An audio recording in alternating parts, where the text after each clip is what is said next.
భగవద్బంధువులందరికీ నమస్కారం. హిందూ పేడ్ ఛానల్కి స్వాగతం.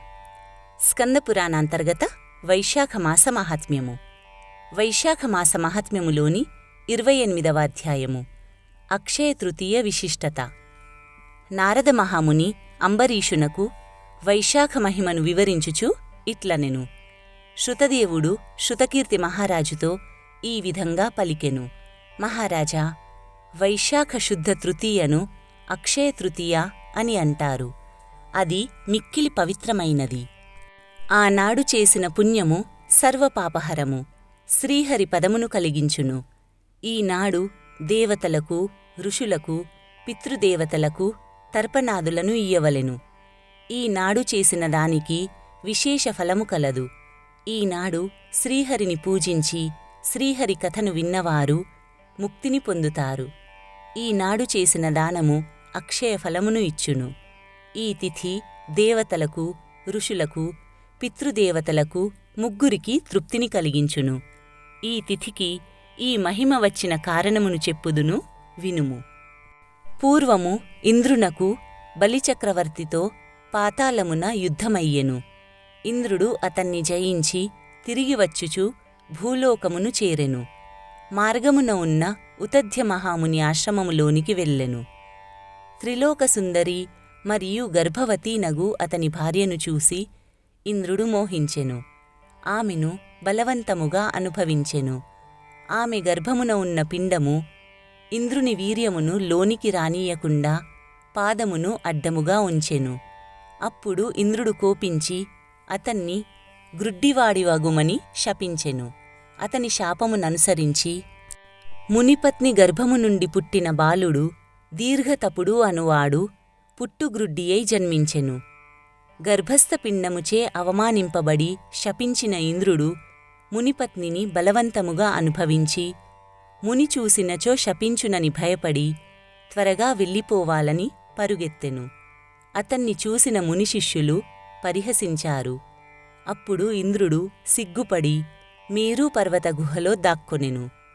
ఇంద్రుడు ఇలా మేరు పర్వత గుహలో దాగినట్లు తెలుసుకొని బలీమున్నగు రాక్షసులు అమరావతిని ఆక్రమించి దేవతలను అక్కడి నుండి తరిమివేశారు. ఏమీ చెయ్యుటకు తోచని దిక్కులేని దేవతలు బృహస్పతిని చేరి ఇంద్రుని విషయమును అడిగారు. బృహస్పతి దేవతలకు ఇంద్రుని పరిస్థితిని వివరించి ఇంద్రుడు శచీసహితుడై మేరు పర్వత గుహలో ఉన్నాడని చెప్పెను. అప్పుడు వారందరూ మేరు పర్వత గుహను చేరి ఇంద్రుణ్ణి బహువిధములుగా స్తుతించారు.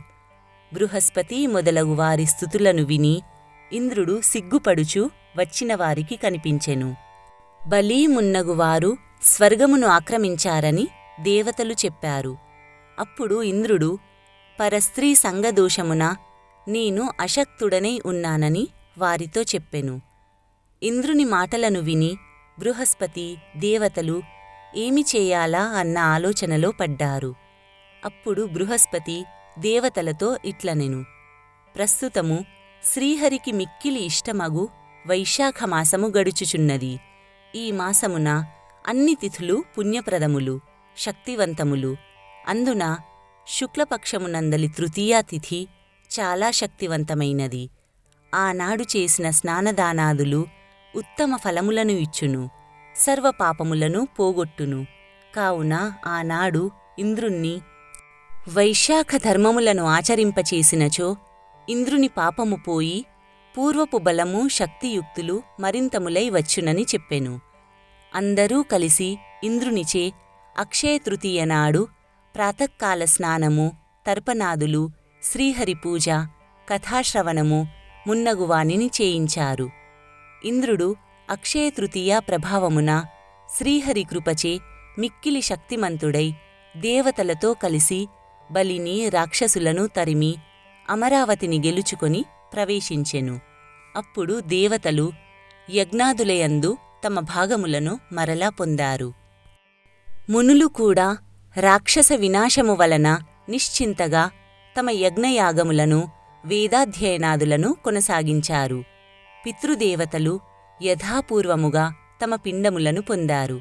కావున అక్షయ తృతీయ దేవతలకు, మునులకు పితృదేవతలకు సంతోషమును కలిగించినది అయ్యెను. ఈ విధంగా అక్షయతృతీయ సర్వజీవులకు భుక్తిని ముక్తిని ఇచ్చి సార్థకనామము కలిగియున్నది అని శృతదేవుడు శృతకీర్తికి అక్షయతృతీయ మహిమను వివరించెను అని నారదుడు అంబరీషునకు వైశాఖమాస మహిమను వివరించుచు పలికెను.